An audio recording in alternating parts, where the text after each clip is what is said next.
Alright, the users section. Users are basically anybody that's going to interact with your blog that's above a guest. A guest basically can just go into your blog and leave without ever contributing anything. But users are going to have much more than that. You're going to have users at multiple different levels. Most of them are going to be at a subscriber level, which basically that they can read and then comment as well. So basically, this is the users overview where you can edit users and different actions such as that. You kind of probably already get a feel as to what this section, how it's pretty much laid out, because it's laid out very similar to pages and posts and all those other things. So you pretty much will get a quick grasp of exactly what this is.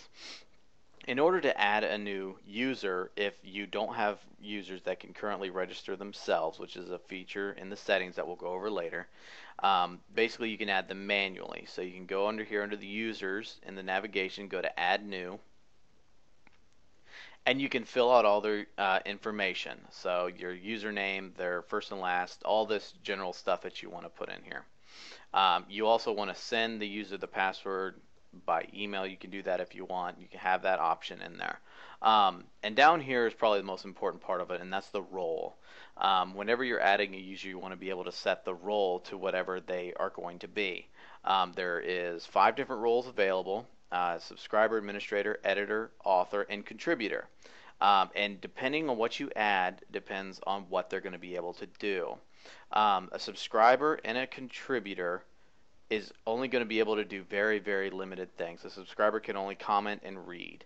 A contributor is only going to be able to edit current posts and delete unpublished posts, and very, very basic things. Basically, he's going to be able to help maintain some of the content, but can't add any of his own. The author will be able to do all of that of contributor and subscriber, but also be able to publish posts, delete posts, and all those other things, basically, and also be able to upload media, such as photos, videos, files, things like that. And that's what an author can do. An editor can do almost everything that an administrator can that just basically pertains to content.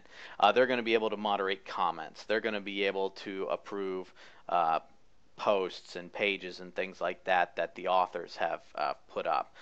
They're going to be able to do anything basically whenever it comes to content. So if it has something to do with content, then the editor is going to be able to do it. The administrator is going to basically be able to do everything that's in the site. That is the user that you are when you first installed your blog. You're going to be able to do everything content related, plus all back-end stuff, such as being able to plugins and themes and other such maintenance type things that are within the site is going to be as of an administrator's role. So actually, WordPress has a roles and capabilities list within its codex, which is basically like its gigantic instruction manual. And you can find that under roles and capabilities if you search the WordPress codex. And it actually has a table for you to look at exactly what each of the users can do.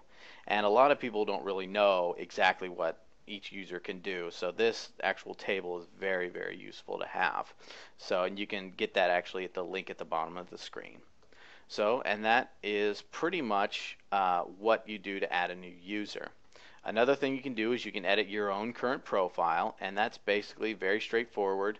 You can do certain things such as adjust the back-end styles of it, a couple of little quirky features with the editors, your name and your contact info and your biographical info. And some themes will actually show this bio here. So this is something that you may want to add onto your actual profile. And also you can do your password change right there. And if you click profile, everything will be updated. And that pretty much does it for users. There's a couple little settings that we'll go over later for individual user settings, and that pretty much does it. So we'll go on to the next section.